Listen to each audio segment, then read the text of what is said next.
Analyzing key ideas and details. Read carefully to determine how each group of Native Americans resisted removal and the results of their resistance. Use a diagram like this to record what you find.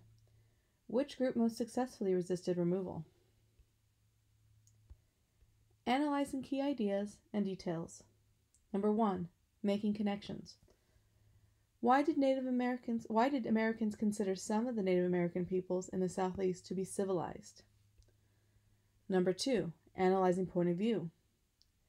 What did Andrew Jackson mean by the statement, "John Marshall has made his decision, now let him enforce it"? Determining meaning.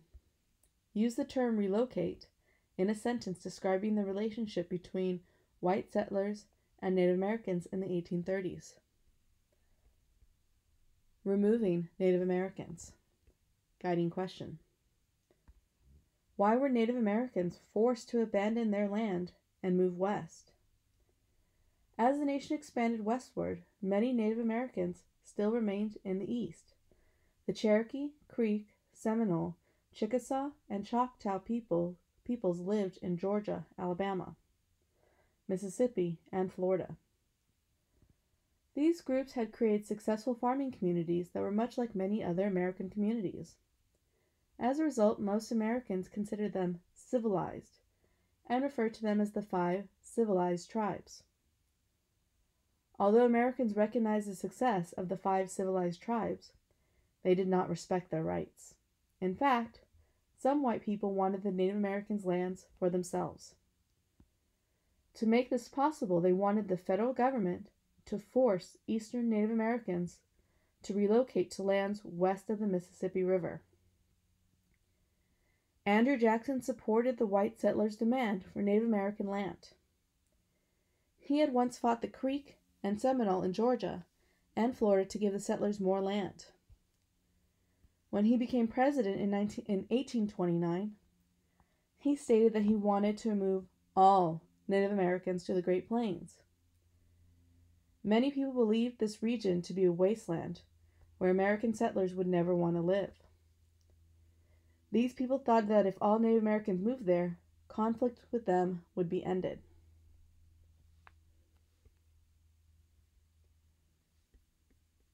The Cherokee versus Georgia. In 1830, President Jackson pushed the Indian Removal Act through Congress. This law allowed the federal government to pay Native Americans to move west. Jackson then sent officials to make treaties with the Native Americans in the Southeast. In 1834, Congress established the Indian Territory. Most of the region was located in what is now the state of Oklahoma. This area was to be the new home for the Native Americans of the Southeast.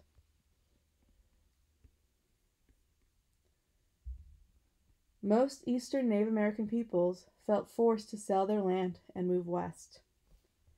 Choctaw leader George Hawkins shared his feelings about the move. This reconstruction of a traditional Cherokee house is located in North Carolina.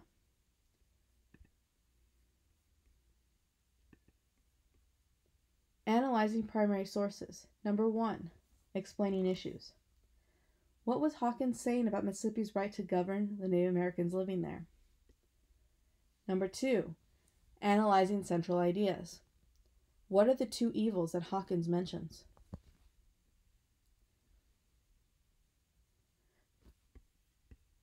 We were hedged in by 2 evils, and we chose that which we thought the least. Yet we could not recognize the right that the state of Mississippi had assumed to legislate for us.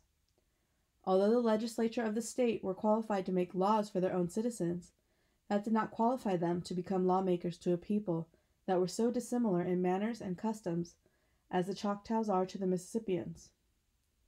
Admitting that they understood the people, could they remove that mountain of prejudice that has ever obstructed the streams of justice, and prevent their salutary influence from reaching my devoted countrymen?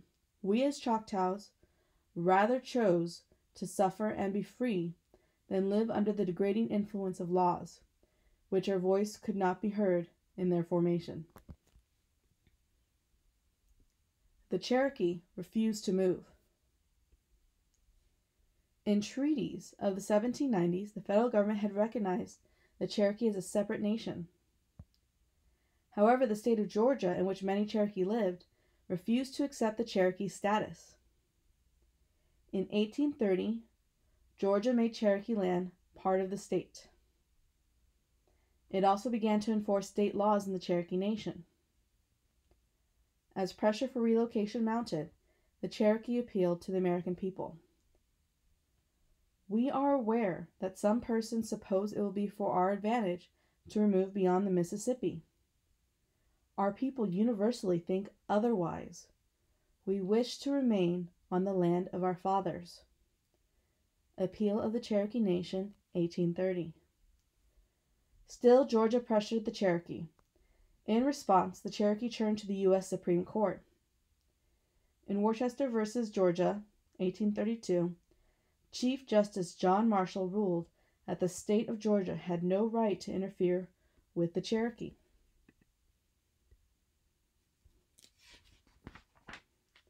President Jackson, who supported Georgia's efforts to remove the Cherokee, declared that he would ignore the Supreme Court's ruling. John Marshall has made his decision, Jackson is said to have declared. Now let him enforce it. No one was willing or able to challenge the president's failure to enforce the court's ruling.